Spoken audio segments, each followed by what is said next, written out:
More music. It's Mole Music, and we're back. I am Mole Hugo, and with me are my favorite moles. Mole Mole. Jessica. Jessica. and Mole. Hey. That's me. Hell yeah. Hi, my name's Ben Levin. That's good stuff. And Mole today, Ben Levin. we are going to talk about the darker months when things go grayer and we're leaving summer behind. And, you know, we go through those months in our minds sometimes. And maybe we need a little bit of musical pep talk. Like, how do we keep ourselves going in the sometimes difficult creative months? So, yeah, I'm very curious. What do you do, Ben? Yeah. Well, we got plenty of mental winters. Mhm. Seems Yeah. like rather than seasons, it's more like breezes. It's like we get freezing breezes that affect you for part of the day, and then it's shiny and sunny again in another part of the day. Yeah. And it's like years and years years worth of seasons happen in a day when you have a brain, but it's even perhaps, I wouldn't say more tumultuous, but perhaps uniquely tumultuous when you're self-employed and you work from home and you're always deciding what you're supposed to do next, and nobody's giving you a clear direction for your life or any way to guarantee that you'll be safe or have income. Definitely. And when you've got all that open space, it's a luxury, but it's a lot of space for your brain to make up all sorts of miseries. And that's what happens to me. I've got all day to do exactly what I want, and I've got a queasy feeling the whole time that if I do what I want, I'm not going to make enough money. Self-talk, activate. Well, Ben, you fuck. You better. There you better go again, you bastard. You keep doing this. You insist on making all this weird shit, but you're just you're a little child. You can't get yourself to work on anything that's important for your living. You grow up, be a man.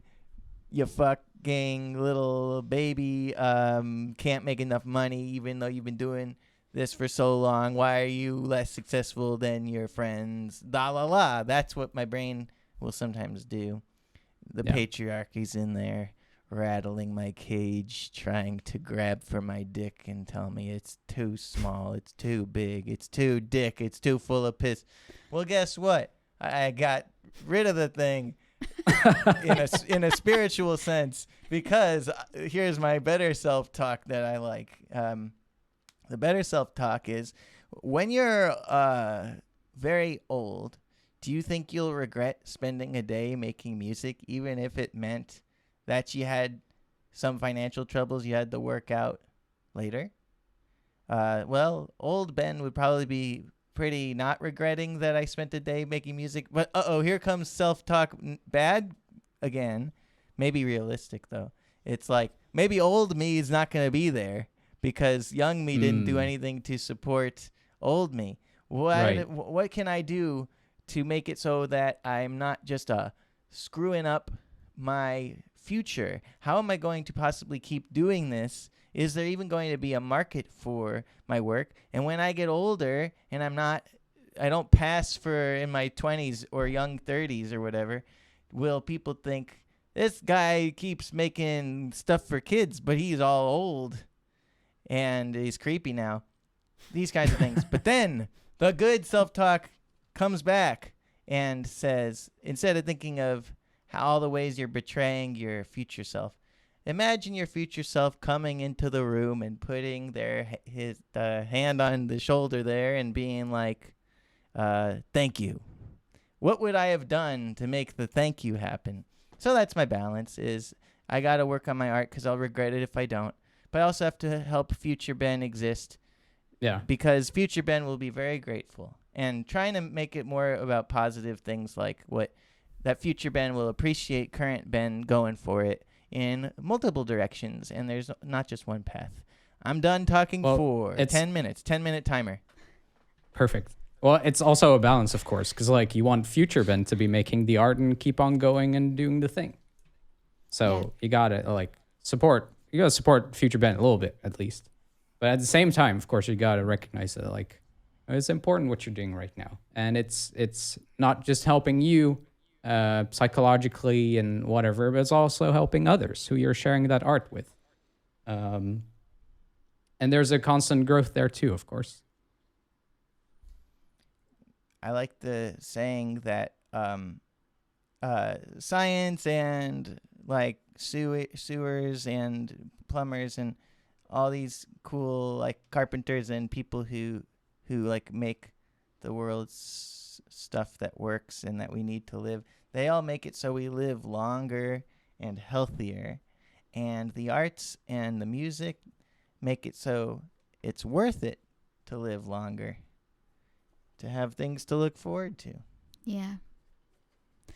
I think that we have a collective societal bias towards negative. It's not just that we have more negative thoughts about ourselves, like that, you're a piece of shit, like you're lazy or whatever, like that kind of stuff. But then also we are more likely to believe those things about ourselves. And you can test this by saying something really nice about yourself, like, I'm great at music. And see how that feels. Because a lot of times it will feel really weird. It'll feel like really cringe. But the thing is, it is what we're trained to think, that like the negative things that we think are true and that the positive things are not true. And so I think in general, we have to do a little bit of calculation, calibrating us a little bit more, even just to neutral, to balance out. It'd be great if we even got a little past neutral to positive, and that stuff turns into authentic confidence and self-esteem. And one thing that has worked for me really well in the past is doing affirmations. And this is a practice that doesn't have to take a lot of time. You basically do that thing where you say something really nice to yourself, especially if it's something that's hard to believe. And the affirmation, it takes the form of something that is already true.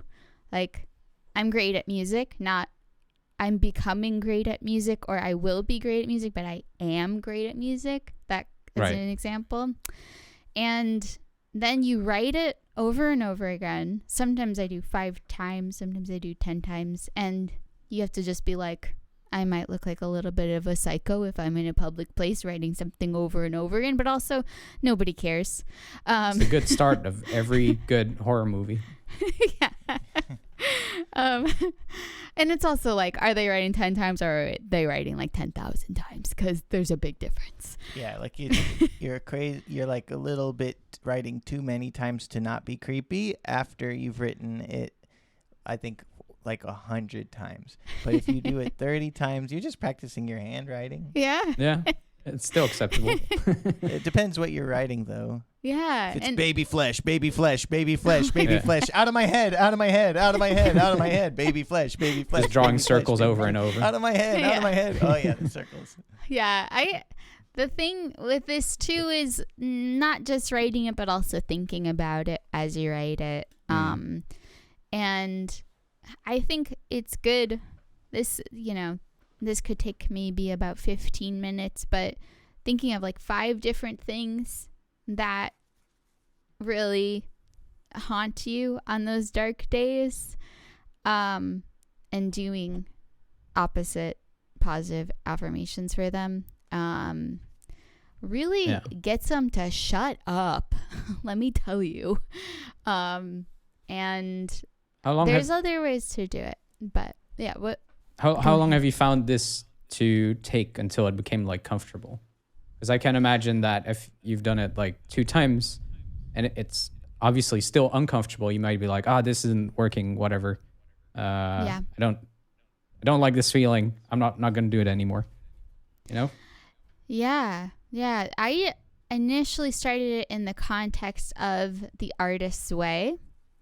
And that was a really special time because The Artist's Way does a lot of this work where you might have skepticism or cringe kind of reaction to the thing you're about to do or the thing that you're, required to do each week.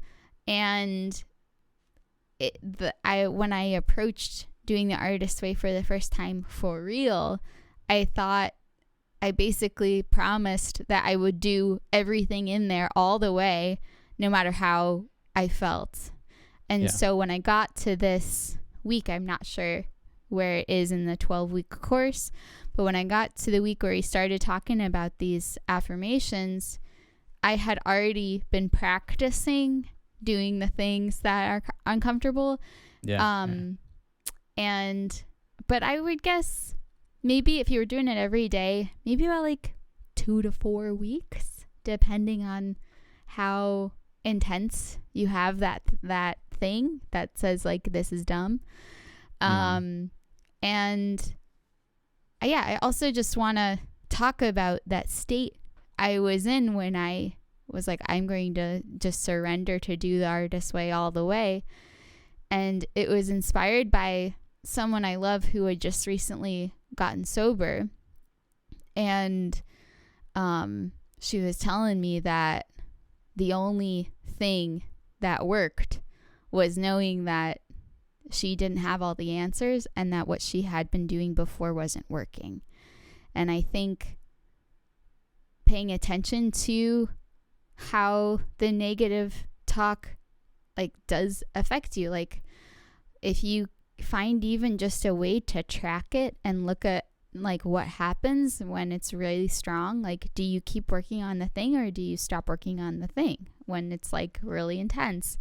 Do you even get like to starting working on the thing when the voice is loud? And I think even if you're like, that sounds way too cringe, that sounds way too far for me, just tracking what your negative self-talk is useful. And then also a wonderful trick that I think is like a therapy trick is replacing I or me, or like you yourself telling you like you're a piece of shit, like the you in there, the pronouns, with your name. Just saying Jessica's a piece of shit, and it sounds way different and it feels way different. Don't fuck with Jessica like that. I don't want to. But then like the me inside of me like thinks it's fine. So that's like a really, really helpful just little switch that can move the meter, I think. Oh, that's interesting. I hadn't heard that one before. Cool. It's a cool concept. I like the idea of journaling in there too. I think that's very helpful, at least in recognizing like, because at first journaling really sucks because you're going to just write the same thing over and over, like probably complaining about some things that you're dealing with. But at some point you kind of figure out like, this is the nth time I'm writing this down. This is really actually bothering me that I'm doing this journaling thing, but it's only about this. And it helps to kind of like make you aware of that in the first place. But combining that with kind of turning, because I think a lot of that fear that we talked about at the start is also based on like a scarcity mindset. Yeah. And turning it more into an exercise of like, okay, what if I look at it more from an abundance thing and just write down at the end of the day, like at least one thing that I liked about the session I've had or something. You know, like this thing I did during the session worked out really well. I'm really happy with the vocals today, or I made progress on my lyrics. And, you know, maybe overall you're not feeling great about it, but that thing was cool. So at least that's the thing you're remembering at the end of the day about it. Can we try an activity where we propose a one of our negative self-talks out to the three of us, and then we all help create an opposite affirmation for that thing. That sounds good. So like for example, let's say you're like, I'm like a grown-up child, and I'm not like reliable to do adult things. Maybe is like one of the things I think about myself. Or like, yeah, like I'm an imposter because I'm just lucky, and yet like even with all the luck I have of being able to have a house and stuff and time, I'm still not like making adult business, and my taxes are a mess or whatever. My taxes are accurate and all good. It's just that I can barely afford to pay them. That sort of thing. That's one of mine. And then you guys would offer me an affirmation opposite because you know me and you like me. And we would do that for each other, and then we can say it a bunch of times. Okay. Yeah. So what if I can't think of something? It's just like, ooh. You can't think of something nice about me? Yeah, you can't think of something nice, and it's like, oh. Well, actually. I'm pretty Okay, that's just with the, true. someone's got to Last have podcast something. episode, we're in. I feel Fuck you, Ben. I feel like another. I would like to do that, but also Yeah. another approach would be just we make an affirmation for each other that, because there's positive things about Hugo that maybe I haven't expressed out loud before. Like Hugo's super open-minded and super creative, and part of Hugo's creativity is actual genuine curiosity about other people's creativity, which is maybe something you take for granted, but I think it's kind of rare for somebody to be able to take someone else's thought process and look at it and take it apart and bring in lessons for yourself, and then make actual brave choices based on it. So yeah, like Hugo's super open-minded. That's like something cool about Hugo that I haven't said out loud. But like that also, maybe, I don't know, maybe you don't think of yourself that way. Maybe you do. Maybe, but that's an example. Like I bet we could think of really nice affirmations for each other. I'd love for you to come up with more examples. This is great. Yeah. Okay. Cool. Hugo has a natural sense of design and visual, like aesthetics. Yeah. Without the weird like weight that word has of being like, I'm aesthetic, not like Instagram aesthetics, but like genuinely like has a good eye for decorating a room or like arranging your stuff in a cool way. Hugo's room is cool. Thank you. Yeah. Hugo's really, I think, a really excellent singer, and people are going to be very, I think, feel very connected to the way that you're doing it now, and like we'll see about that one. That's what I believe that. Yeah. That Ben. Cool. You could say I'm an excellent singer, and I don't think that. I would think that would be a true thing, right? Because you're supposed to say something true that's now. Yeah. Yeah. Yeah. I mean, you'll get better. All right, your turn. Life. That's enough. Isn't it nice? Yeah, it's it's lovely. nice and weird. Yeah. It's so weird. Because aren't you are you not skeptical? Like, isn't that what Jessica was saying? That of course. We start getting all skeptical. Like, well, I'm not really a good singer because I'll sing out of tune sometimes. It's like, sure. Well, yeah. In a world where you can take as many takes as you need, being a really great singer, I think, has a lot more to do with embodying the spirit of the music and dynamics, and intonation is very cool, like especially live. Like we all get better at that, but after you've written the song and after you've recorded the song and you've started practicing it for live, your intonation will get better no matter how many takes it took you to actually get the performance recorded. So that'll get better at anyway, but that's not what being a great singer is, And also, one of my favorite bands, I've seen some of their live videos, and the singer, it sounds so out of tune, and it doesn't make me like them less. It makes me feel like, wow, that's so reasonable that a person might not be in tune all the time. Yeah, I can think for sure. I can think of. I mean, Lou Reed. is Yeah. great. Yeah. Yeah, Exactly. exactly. Right. Yeah. I mean, there's definitely genres that are less flattering to that because there's a different expectation. Like, Yeah. for instance, Yeah, you know, maybe not on Beyonce Broadway, has to but- sing in tune. Yeah, Broadway's got to be in tune. Big choral things, you know, should Yep. be Yeah. pretty much in tune. You can Yeah. definitely get away with imperfect, but they should Yeah. be pretty good. But that's true. That doesn't. But like, you could take the most out of tune. You could take the most out of tune member of the string quartet or out of tune member of the choir, and stick them in the right situation, and they're the best musician you've ever seen in your life because you're putting them in the right spot. So Yeah. I That's true. often think about that with Berkeley because when I was at Berkeley, one thing about Berkeley, it's really hard to get a full scholarship to Berkeley. And every year they give like 8 or whatever away. They're called something scholarship. They're like a really prestigious. It's really prestigious to get it. And it's full Presidential. presidential, yeah. Yeah. And it's so rare. And like Adrian Lenker got one. Like, Yeah. Mm. and when you're at Berkeley, you look at those people and you're like, they're going to be stars. Right. And they often are.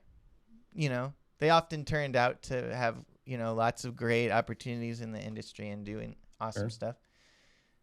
But it's also common to meet people who you're like, are they just always high? And they're never talking about music. And in class, they're barely paying attention. And you're like, that person's not a good musician. That person's not like, doesn't have what it takes. I can think of people where I had that opinion. Yeah. And they go on to be like super successful, like YouTubers. This is not Adam, but other people. They go on to be super successful YouTubers. The They go on to be shocking like truth behind. they go on to be like Charlie Puth. You know, like I'm Yeah. not saying Charlie Puth was stoned or they didn't work hard, but he was unassuming. Right? I don't Somewhat- remember him. Really. I didn't. Well, like I just probably ran into him like once or whatever. I vaguely Yeah. remember him just, and so that's my point. It's like people who like hang out in the TV lounge all the time. You're like, they're not working hard enough. Whatever. That it's a phase. Like you're seeing this much of their life. I'm Yeah. making a little tiny thing with my hands. For people who listen to it, I don't know. No one listens. It's only on YouTube right now. But yeah, it's nobody knows other people's artistic potential, and it comes out in different phases in life, and it doesn't Yeah. always come out in the environment of Berkeley, but it can come Yeah. out in the environment of like, oh damn, I can be an entrepreneur, I can start my own music school, I can do whatever I want. Yeah. There. So let's say nice things about Jessica. Okay. Hell yeah. Well, What's Hugo, your why don't you critical go first? self-talk, though? Oh yeah, let's hear that. That's a good idea. Okay. So I'll lay it out. So one of the things is all pretty much consistently throughout my life have had trouble waking up, and just will start the day with like negative self-talk about like how much time I've already wasted, and just like wake up feeling behind. And then sometimes I will respond to that with looking at social media, and that will of course not make it better. And then I also feel like I don't practice enough, because a part of me really wants to be a musician who practices every day, and then also can embody that type of musician who practices every day, who can like advocate for it and the many fruits of practicing every day that come like mental, physically, and then also of course improving at instruments, or even just playing music every day. Maybe not thinking of like practicing specifically, but even just like picking up an instrument and messing around, or writing, or anything like that. And and then recently I've just gotten way busier, and basically have not been able to so far set up any boundaries around time that I need to both not be working on stuff or going to events, or just like I need to have like any kind of recharging time.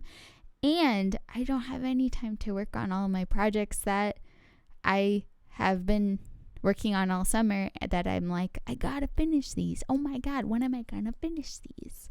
So So you feel like you don't Being work a- hard enough, and you feel like you're not practicing enough, and you feel like you're not efficient enough, and you feel like you wake up really late, and that you're like lazy and stuff. oh yeah, that's stuff. Okay, well, I've got one affirmation at least from that for Okay. you. I have practiced enough to let my light shine, because you've practiced. I've seen you improve so much at singing, at songwriting, at recording, at arranging. You must have practiced those things in some form, right? I've seen you improve a lot at guitar this summer, and it's like, I think you practice the amount you need to let your light shine and to get whatever the current like vision is out.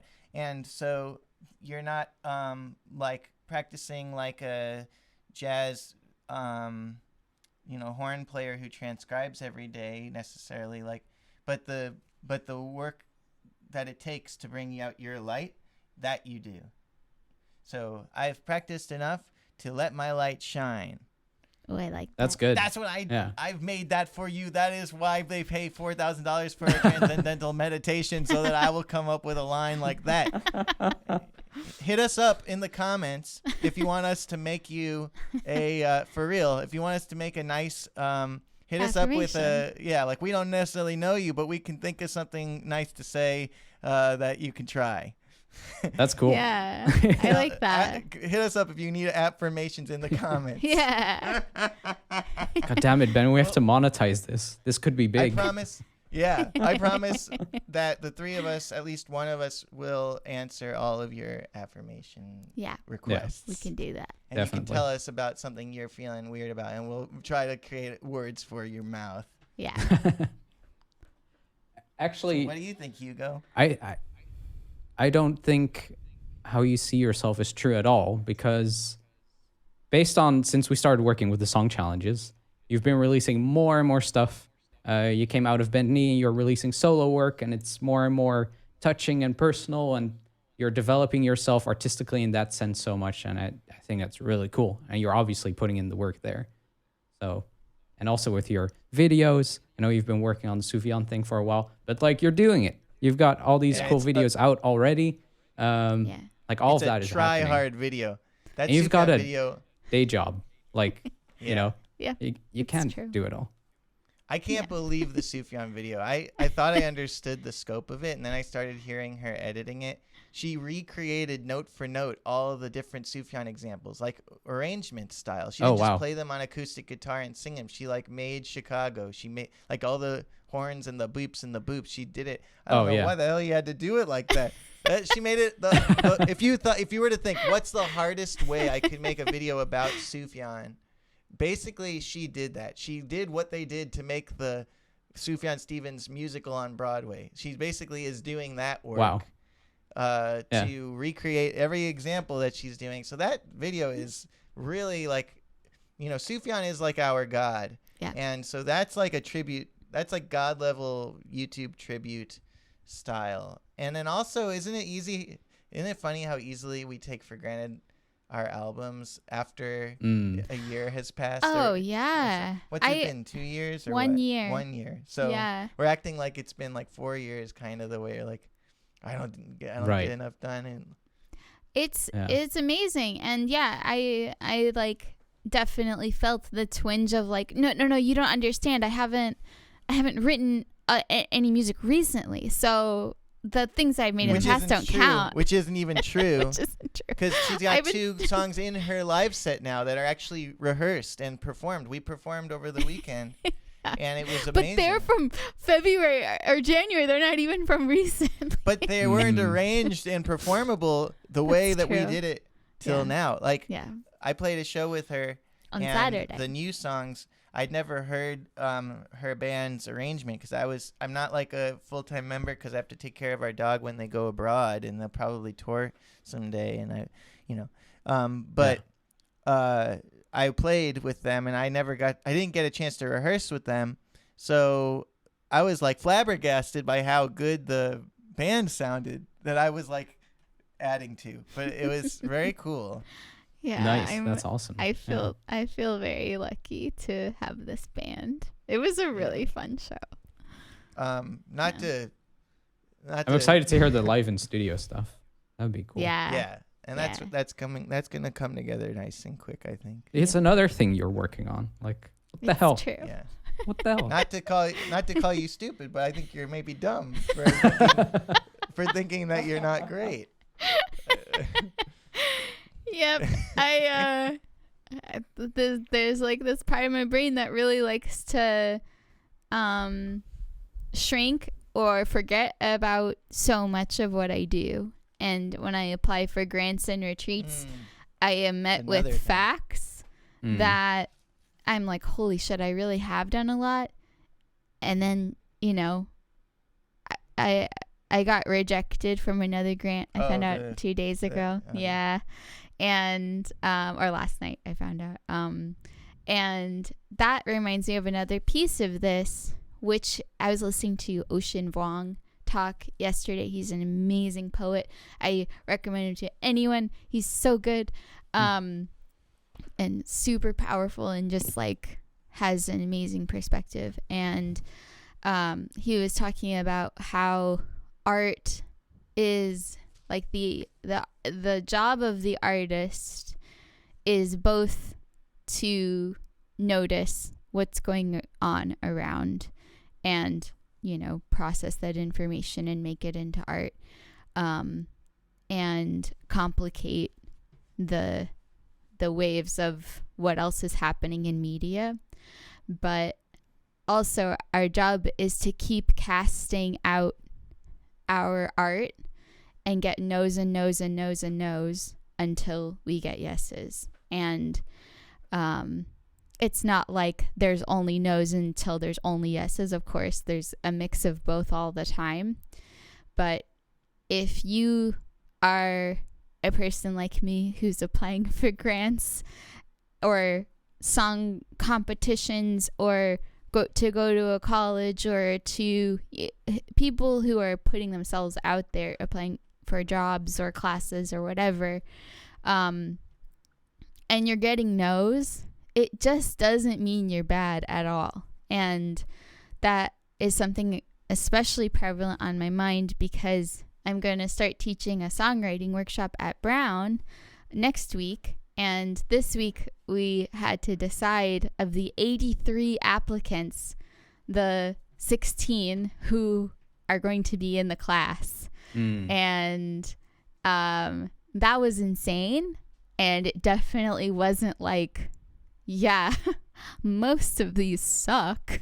That was not it at all. It was so hard to decide. And it comes down to such random little intuition, like unexplainable, like, yes, this person over this person. Like, I like the way they answered this question. It could be not even having to do with the music. That's like the precious part of this. And so I also want to just put that out there that if you're getting a lot of no's, it means you're doing a great job because you're casting over and over again. And that's how anything happens. Yeah. That's like a good point about you, because in addition to the things we're saying you're working on, just applying for all those grants is impressive. I have a question for you, or the messed up thing in your brain that's torturing you. Yeah. Does it have my face? No. Because like, think about it, because I'm always like, I don't do anything. I have like way too much of an addiction to releasing stuff or whatever. Like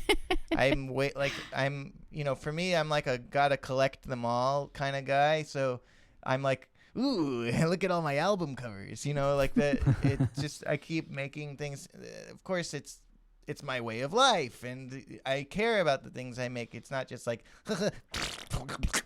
I'm not milking a cow like the. I'm not going like. I'm not I'm not I'm trying to get my finger in my mouth, or whatever, you know what I mean. And so I'm not doing that. Yeah. Okay. Yeah, I'm trying really hard. That's what I'm saying. But yeah, it's like, okay, I put out a thing yesterday. What am I gonna? What am I gonna do today? today? You know? Yeah. Mm. I mean, I think that at some points in our nearly 15-year relationship, there have been Goddamn. like some like together. Congrats. Like- That's long. Thank you. Well done. Trust me, it's long. It's It sucks. I think we've gone through phases that also reflect society's pressures and trends, and I feel like I definitely got way more on the productivity train and then got way more like down on myself after, like, whenever I had times where I was like super productive and then times where I wasn't. I was like, what the heck am I doing? I'm not super productive anymore. Mm. And I think that's like a really tricky, it's really tricky brain stuff to figure out, is like as soon as you set a goal or like a daily routine or set something up for yourself, you out of like before you had nothing, maybe before you were just like, I just do the things I do. And then let's say you're like, ooh, now I'm going to set a goal for myself. We are not actually that great, I think, overall at being good about the goal. Like, so goals are really helpful, but then also they almost immediately sometimes become tools to like hurt ourselves with. Like, okay, I brushed my teeth twice a day for 10 days in a row and I forgot yesterday, and now the chain is broken and I just can't do this. And don't commit to things. You don't Yeah. commit. And it's like inviting those negative self-talk things. And I Right. think it's just like journaling is a great place for the gray area of life to explore not excuses, but the reason why we're not a robot, right? Like okay, so yesterday it didn't work out, but Yeah. today's a new day and let's start the chain over again. And Yeah. like, I can clearly see that it was because I was way overtired because I did all these crazy things yesterday I don't normally do. You know, like Yeah. it took me out of the routine, and that's normal. And bringing yourself back into something with grace, with like kindness, I think is actually the only way you can like have goals successfully. Because like sometimes I look at people who set goals for themselves and they're like, yep, I just been doing this for, let me look at my phone, 11,000 days. I've just been doing this one thing every day. And I'm like, that's insane. Like, that's like a robot stuff. Like, the only things I know how I can do that happen every day are like my heart beating, my lungs Pissing, breathing, pissing, drinking. Yeah, just like the stuff that I really can't help. And Yeah. I think part of that too is just I have to keep working on the supporting when things go, when the thing is dropped, a daily thing or those kind of goals. Well, it's also the Well- perspective thing again, because then if you're breaking a chain of 9 days and you're looking at it as a failure, like Yeah. you could also look at it as, damn, I've been growing and evolving here because I've just done it for 9 days. Yeah. Exactly. Before that, I did it Speak- 1 day, Yeah. you know? Yeah. That's But 9 Exactly. words We of live in a expression. society, and that's like it's kind of the culture, I feel. Yeah. Yep. And it really, that's a perfect example of how we're dialed into the negative, right? Yeah. It's the, like, I think I'm pretty naturally optimistic as a person in general, especially about other people. But about myself, this stuff gets dialed way up. And I think No. it's a really interesting thing always to keep looking at and keep working on. This Yeah. is your punishment for marrying a man of the Jewish faith and then going as far to portray your Irish Christian familial heritage by Catholic. by converting fully to the Jewish species. I feel no. You know what? I gotta be honest. She's getting punished.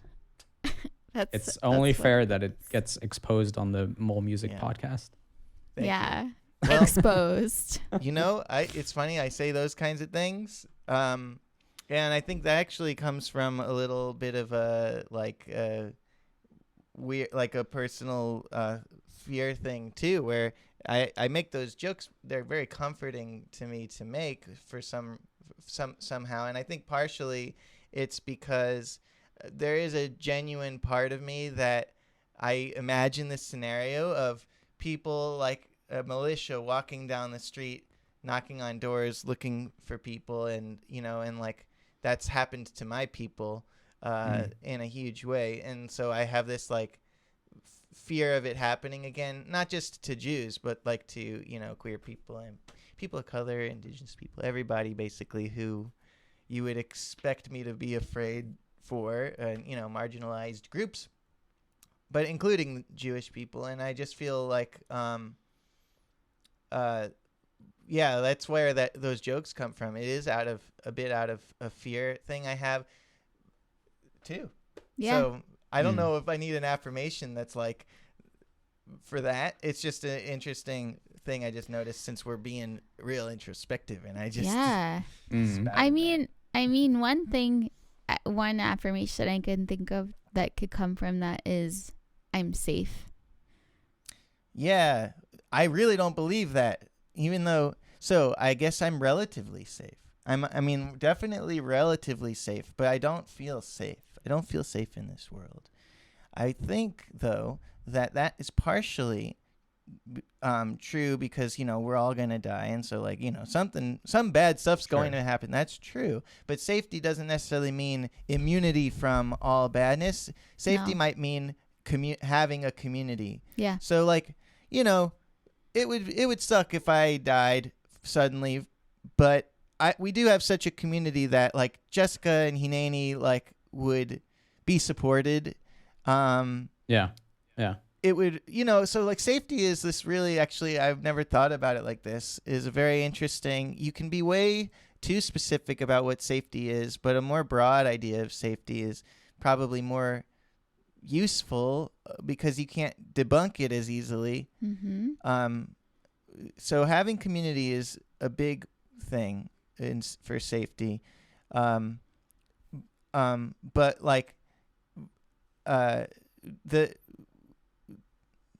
anytime I think about am I safe or not, I'm like, am I safe or am I just ignorant? Like, I don't go to the doctor. I don't get a checkup. I don't know, my body seems fine, but I don't know. Sometimes it's like the difference between me having a good life and a bad life is whether or not Hineni's harness breaks while he's on a walk and he runs into the street. You know what I mean? It could be like a little piece of plastic going bad. Sometimes is, when you're driving, the difference between not being in an accident and being in an accident is centimeters, And so it's just that kind of thing makes me feel unsafe. But at the same time, it is pretty easy to ignore, yet stunning how few accidents happen given that we're in exploding pieces of metal going faster than any human ever expected to go unless you were falling off of a cliff. You go to that speed when you're about to die. That's been the rule. And yet recently we figured out a way to use the power of explosions to go really accurately in between arbitrarily drawn lines on a big piece of breaking rock that often needs to be fixed. And there's all kinds of obstacles all over the place, but generally humans are pretty good at, even while checking their phones and GPSs. Notice how I said there. It's like, I don't do that. Yeah, you don't. Even while we're doing that. You're a good person. Even while we're doing that. Even while all that's happening, we're generally getting to the destination safe. Yeah. So that's a positive flip, is just we're, as a species, we can organize ourselves to be better than you would think. And maybe who knows what great, safe things will happen. Well, I guess also mean, the I think- assumption that death is necessarily a bad thing is, of course, very Western. It just depends when and how. Yes, and the opposite I mean, of course, safety. being killed would be very sad for everyone around Yeah. you. But also if you've not lived really a for happy you. life, it's still sad. But like, If you die, it's a part of it. It's just the cycle, I Yeah. guess. And there's cultures where it's like, hell yeah, they were awesome, and we wish them well Mm-hmm. on their new journey, I suppose. Yeah. Yeah. I think what we just experienced, Ben, is exactly what I'm talking about with the discomfort around an affirmation and like a big response to like how it's not true. And I feel like, that's, again, we're very dialed in to pay attention to the negative things. And Yeah. like what, like, other than the obvious, like if you were to go way overboard with this idea, what would be so bad if that dial was turned a little bit more towards like a neutral, like I'm safe, then instead of remaining like in a deficit of I'm not safe. Yeah, like do I gain anything from the belief that I'm not safe? Yeah. I don't think I'd gain anything from it. Yeah. And the worrying causes you to suffer twice. We've all seen the diagram, or maybe we Yeah. haven't. If something bad's going to happen and you don't worry about it, you suffer once from the bad thing. And if something bad's going to happen and you do worry about it, you just suffer twice from the bad thing. Yeah. And there are some things you can prepare for, but Yeah. I think there are, like, the thing that I keep coming back to is there are steps I could take to be more safe if I remember that I could take those steps and need to. For instance, Like preventative. getting a dentist or Yeah. like those kinds of things. But And that also might mean you need help. If it's to this point, and we haven't done those things and we've lived here, Right, right. 2.5 years. Ooh, it's hey, that's a good time one. to ask for help. that's a good one. Remember how earlier I was talking about how I think I'm like a big adult baby? Yeah. So there are just things I'm really, really great at. That Yeah. I'm the most adult at ever. And there's other things where I need a lot of help. And also Yeah. the Right. adult paradigm is bullshit because Yeah. the adults have consistently and will consistently, even the millennial adults, we will all fail in some ways to be the ideal. Even if we Yeah. have kids and stuff, we will fail to be that ideal regularly. Just look at all the people who are suing each other for no reason. Adults have never been adults. We've all been For sure. we're always this way, like that. Yeah. And this idea of like we have at least one relative who seems like a true adult who's like truly prepared for everything Yeah. and has defied death, and yet it's got to be just like, it has to feel like, oh God, I hope this is working okay. Just like it's got to feel the same for Yep. them, and it has to, because nobody is actually like, you go. That's why they prepare for the debates. None of them actually. There's no one who can just like walk into a debate and be like, I'm just so good at talking and I'm so good at knowing what to do that no matter what comes my way, I'm just such an adult that I understand every issue and I know what to say. That's why they don't answer the questions, because they don't know the answers and they can't remember all the things. They don't understand most of the or some of. There is probably lots of things they don't understand about immigration, for instance, like Yeah. the like what, like how to do it good. Like there's probably organizations that are way better at immigration than the executive branch of the United States that know it better because they're not diluted by running the world's wars. Anyway, like, yes. Yeah. I'm hearing you, Jessica, and as your husband, I will step into my power now, and I will give myself grace, and I will. What's another new phrase that we say?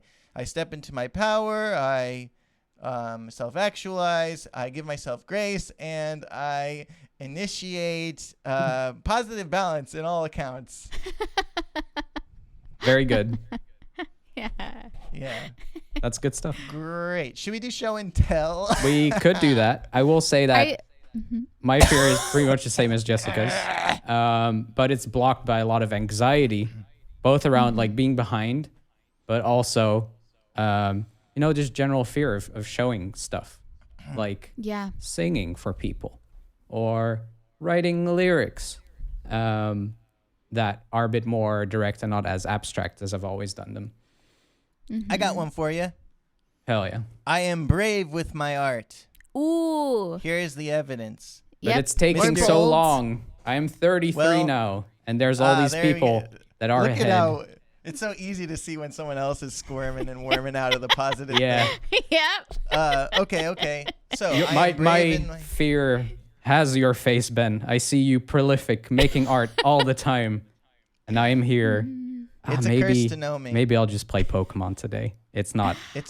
It's a curse to know me in some ways. I'm a, Yes. I am an atypical individual, but guess Yeah. what? So are you. Yep. And here's part of my evidence for that. Scared to sing? Part of a choir. Scared to sing? Live stream singing. Scared to sing? Planned to make a whole album with vocals carrying it and has not given up. Yep. What else are you scared of? Everything. I'm just an anxious mess. Okay. Anxious mess still manages to run his own teaching business. Anxious mess is able to reliably get all these people into the song challenge, get them a prompt, get them up to speed for months and months and months and months and months and months, whether you Yeah. felt like it at the moment or not. Years, even. Years. Several So- years. How about this? I am reliable. Yeah. You might be anxious, but you are sturdy. You're a sturdy friend. Yeah. You can be counted on to be a good listener and give good feedback. You are an excellent guitarist, which isn't really related, but I just thought of it. Well, thank you. Yeah, you Yeah. are reliable in your time. You have a good sense of rhythm. Yeah. You're good. That's true. You are consistent at saying you're going to do something and then doing it. Oh, yeah. Very consistent. Yeah, you can be having the worst time ever, worrying about, medical things, even like really like scary stuff. And you still show up. Still show up. Still get back to people. Yep. Still make that stuff. The That's collaboration stuff. yeah. Yeah. I feel like your actions are speaking louder than your anxiety. And Yeah. that's just That's a good trick. a fact. And it might, so one aspect of this too, and I think we maybe mentioned this before, maybe not in the podcast, but collecting data or nice things people say or any evidence that we did something that we like or that we're proud of and putting it on display where we work is a really, really good idea. Yeah. That's really yeah. nice to do. Yeah. And dang, Hugo, do you show the fuck up for everyone? And now you are actively showing up for yourself. You've been making this album and you've been in the choir and you've been Taking vocal lessons. doing just like the paint stuff with Ben. Willing to take a dance class. I don't know if it's happened, but like that's something you're strongly considering. I mean, this is a person who, everybody feels fear, and I think it's pretty common for fear to be one of our strongest feelings, especially these days. And it is great whenever somebody can feel that fear and not let it take over their actions. Yeah. And I'd say that's the definition of courage. It's not about not being scared. It's about showing up while you're scared. Yeah. There was something else, but it'll come back to me. But it's a good thing about Hugo. Something. Yeah. Oh yeah, I want to Thank tell you. us quick story for you about your age because Mm. I think about we're about the same age, and even though you see me as I've done guy who's done so much, and I know Right. objectively I have, but for me I feel like it doesn't matter if you've done so much if you're still struggling to like make a living. That's We always can find a way Yeah. to diminish Yeah. what we've done. it's a garbage thought and it's bullshit, and I hope everybody listening to this believes the true thing that I think is absolutely true, which is that music is much more important than whether or not you get accolades for it and whether or not you make money from it. I think that's dead obvious to anyone who engages in it in a serious way. And by serious way, I don't mean like for a living. I mean like is open and listening and trying. Yeah. But and it's Guthrie creating for the Govan- love of music and not for the external approval of it or whatever. Yeah. Yeah. If you look at Guthrie Govan in terms of prolificness, I don't remember how old he was, but he wasn't like particularly young when finally people started noticing his amazing guitar playing. And I think it happened partially because of the emergence of YouTube and stuff, but he wasn't exactly young, and then it wasn't till after years and years and years of being essentially the greatest guitarist of all time. You can definitely make a case for that just watching him play. Yeah, he's incredible. Because of the emotions there, and any style, he still brings his like soul in, and you could make that case anyway. Yeah. Hans Zimmer saw him on YouTube and put him in his band.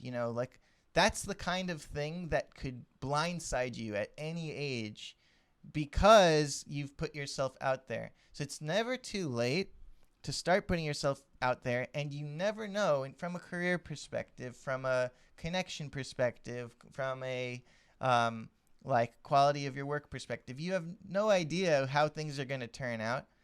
So what's really important is showing up.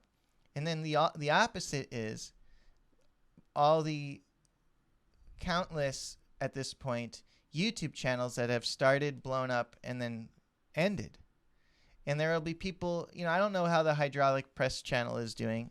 I hope they're doing well, but it's something like that where they do the same thing over and over again. Yeah. And people like to see someone with the Hydraulic Press crush things, and who knows how that's going, but there's a lot of these niche things where they just pinched a nerve and the internet went and then gave them the reins, Yeah. It just happened. But there are these relationships that cultivate over time. There are these people who maybe have been aware of you but never had an album grab them quite like the latest one or whatever. There's all these things you don't know could happen. So it's not too late. And also I do think the age gap is meaningless. The difference between millennials and Gen Alpha will be significantly smaller than the difference between boomers and millennials. Because how do we feel about Gen X? The Gen X people I know don't seem super different from millennials, but they're definitely we don't tend to hang out that much. But Gen Z and millennials seem to hang out all the time. And then I think we're gonna generally be able as artists to not be restricted by ageism as much. I think it's also the structure of the separation of different times of your life. I think that has dissolved a bit, a large part because the workforce has changed a lot, and so many jobs that used to be thought of as really stable and people having lifelong careers is becoming rarer and rarer, and more people are having to adapt and who want just a big change or several big changes in their life every few years. They want, okay, I'm going to try something else. I'm going to try to run a small business and I think that those things are happening to people across the age spectrum, which I think is connecting everyone more because we're getting the messaging stronger now and more believable that you shouldn't just wake up and work and give away your most precious asset, which is your time and your energy to things that you don't believe in. And I feel like more and more people are being like, yep, I'm not doing that. And I at least want to work somewhere that I believe in. And it's really complicated for like the state of the world, and not everyone has that choice, obviously. Yeah. But I think that is making it less different from like, you know, a 30-year-old and 50-something-year-old being friends. Like, I think it's like an easier time now because we don't have that like, well, you just came to the job 5 years ago and I've been at the job for 20 years. And like, that's the only dynamic that exists, you know? The hierarchy of who's been here the longest. Yeah. And like the differences of like the deepness of jokes and like inside information and power and climbing the ladder, like all of that is just, it always was bullshit, but now it's like less active. This got me thinking about what is presently a radical thought in my head, which is that the whole idea that like young and sexy is a pair. Young and sexy, it's like, really weird. That paradigm is maybe even like not true, because like I could see people being like, well, it's natural because like you're most fertile at a certain age group, and so like people are like they have the most sex drive at a certain age and they have the most fertility at a certain age, and that's when you should be the most attractive. But what about all the grandmas that are fucking like they are loving it? Yeah, sure. And people are having sex the whole time. People are dying from having sex.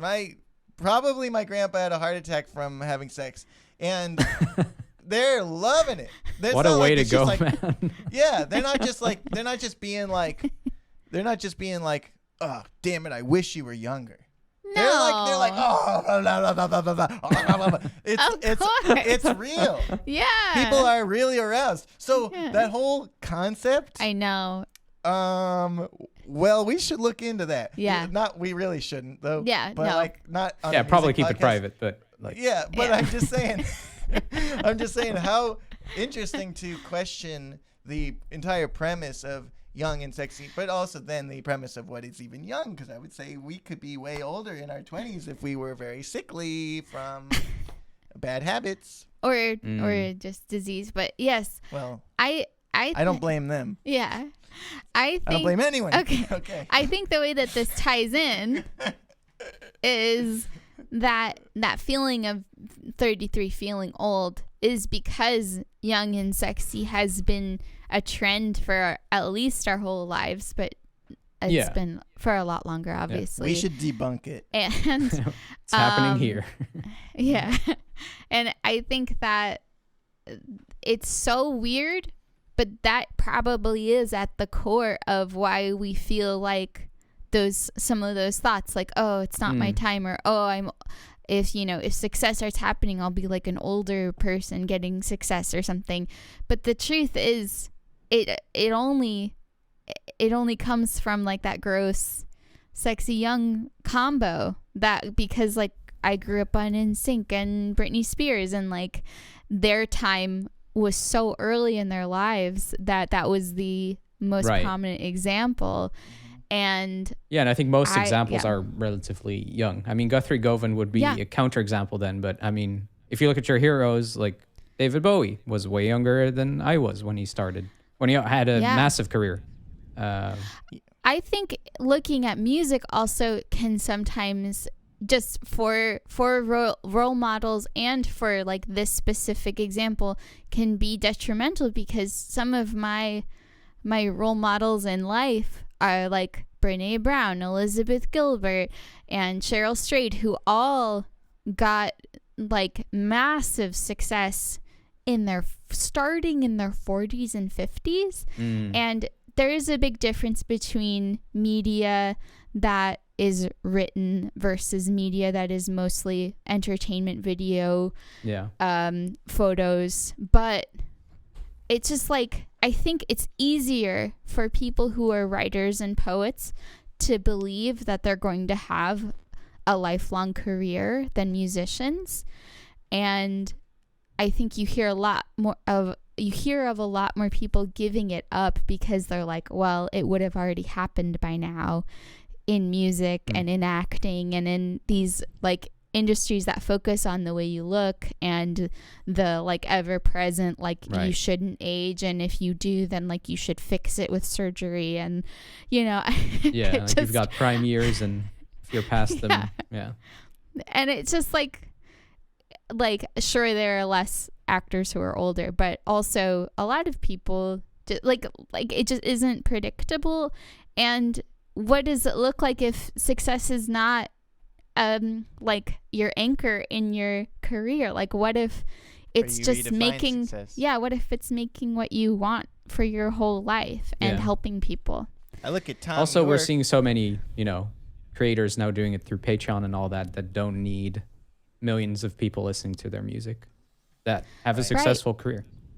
Yeah, that's a really different shape. And I Yeah. feel like, I'm in a place where I have a Patreon and I get $220 a month. Oh, really? Yes. That's pretty good. I know. And it's been the same for a really long time. There was thought like it was maybe less. a few months I was like a little under 100 or a little under $200 or down to 150, but that's generally what it's been for the whole time That's after nice. like the first few months.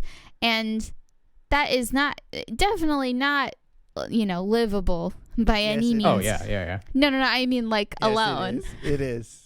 You could live off $200 a month. Yeah, we'll talk about it. Okay. Okay. I'll tell you about it. We gotta Um, adjust your but- standards a little bit, but we can make it happen. yeah. Living, Yeah. we'll call it. Yes. But it makes a huge difference in what I can do. Like I work Yeah. at a job where I can work the summer if I wanted, but I decided not to, and so I didn't have a job all summer, and I worked on other things. But that is like Patreon is like part of the part that made it okay for me to make a decision like that and catch up on all these music videos and the Yeah. Sufjan video that I've been like wanting to work on and hadn't like been able to. And it just is like I think that it's important to say the number and to be like it like, yeah, I wouldn't be able to only have Patreon and like then just make my art based on that, but I can make a ton of stuff and like get a plug-in every once in a while, Yeah. that I could Yeah. really I The got fact good that you- ideas about. The fact that you have regular art income at all is exceptional. Yeah. And you have other income sources that are related to your art as well. And Yeah. that's different. I mean, we're in a different time for this whole thing. And you probably wouldn't want David Bowie's career. Let's really. be real. Like, There's a lot of He- it he was negative just side eating effects. cocaine and milk for like Peppers. a year. Yeah, peppers and a lot of cocaine ups and downs. like I, that's not ideal. I think the ideal career is basically exactly my current situation, but More money. maybe but more money. But maybe like I think if my Patreon was 4 times as big, and I was teaching the same amount, then I'd be all good. Making my Patreon 4 times as big is not an easy task. But my point is just that I've been around the next level of income / touring success, bands like the Dillinger Escape Plan or, Right. Haken and Leprous and these bands that they make their livings off the bands. Mm-hmm. And I've seen that, and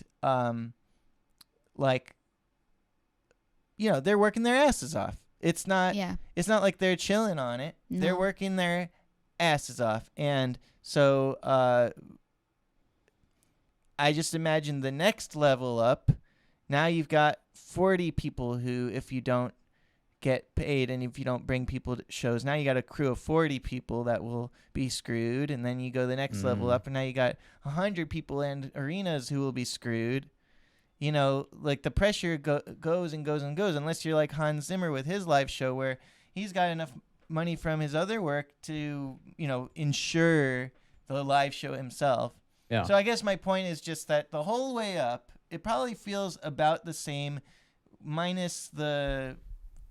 It's nice to have an audience that's like really passionate, but I'll say like once you get that going, which is a big deal and it's not easy, but like I feel like anyone can. It's less a money thing, at least. Once you get that going, then it's just like, okay, I just want to not worry. You know, I want to have like financial stability at that point. But my point is just like David Bowie careers, these kinds of explosive careers are like, sure, it would probably require way more luck to have one, but they're also maybe not the ones we want, and maybe it takes less luck to have the kind you want. Yeah. Well, we've been very helpful today. Do we speed run a show and tell? Yeah. Let's do it.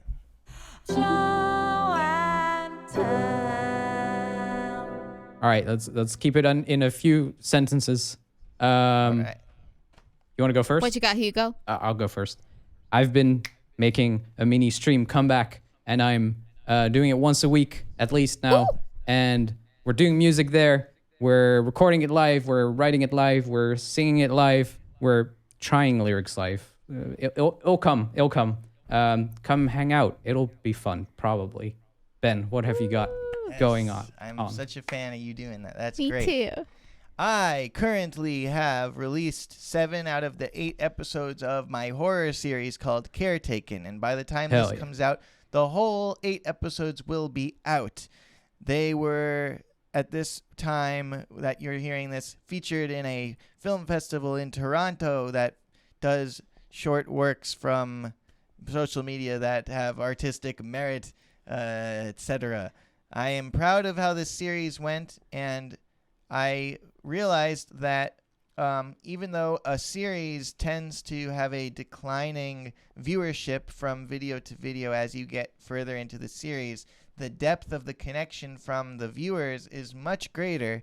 And I received a comment today on Instagram that really put me in a good mood, where this person on Instagram really understood the very obscure, cryptic like story behind Caretaken and really got it. And I felt so grateful to have someone pay that kind of attention to it, and it got me feeling a bit more confident in my current life choices, which include making more series of works. Like my next Sweetie Cuties are going to be a batch of 9 episodes, and that's cool. Even though the views go down, the depth goes up. Hell yeah, that's And cool. That's it. And Oh, my no. album comes out on Tuesday. Good. But my album is out now. And this comes out. Say the date. My album came out on September 24th, and it's Heaven, Heaven, Heaven. It's my best one yet. Jessica's Will singing you have on a it. music video? The music video's out. Jessica's on it. And I spoke longer than Hugo, but like, It's know, good. It's I've good got- stuff. I got, You have I good tried stuff to get it share. out. It's gotta be fast. Oh, I'm itching Yeah. now, right above my. Never mind. Go ahead. Okay. I've been working on my new songwriting course at Brown University's Brown Arts Institute. It's going to be every Wednesday. I'm going to be teaching. I'm so excited. And what else I got? I'm working on the Sufjan video still. It's really coming together. We're really close on this one. I'm going to get it mixed and mastered and release the song because that's how much I like it. It's very Awesome. exciting. Yeah, I that's cool. also got the live in studio stuff coming out. That's 7 songs, and they are 6 out of 7 are mixed. I made a mistake. I gotta send it back and get one more back. And then I got an album coming out. I picked the date. It's gonna come out in January, so it's got some time. But it's an EP I made with my friend Ryan, whose project name is Wrecking Glass, and I'm really excited. It's gonna be 3 songs with the music video. I'm super pumped. I'll probably talk about it more It's a great in the project. future. It really is. It was Cool. so fun to make the music It's video. great. It's got great vibe and it's got great emotion. Yeah, thank you. That's exciting. And we're gonna make more stuff together. I also got a secret collab coming up with someone else. I'm so excited to talk about when it becomes more real. And yeah, and I started my job again, so times are getting crazy. But guess what? I'm just gonna do everything I want. Hell That's yeah. what I've decided. That's what we want. That's Yeah. a good decision. Yeah. And done. Bye-bye. Bye. Yes, I'm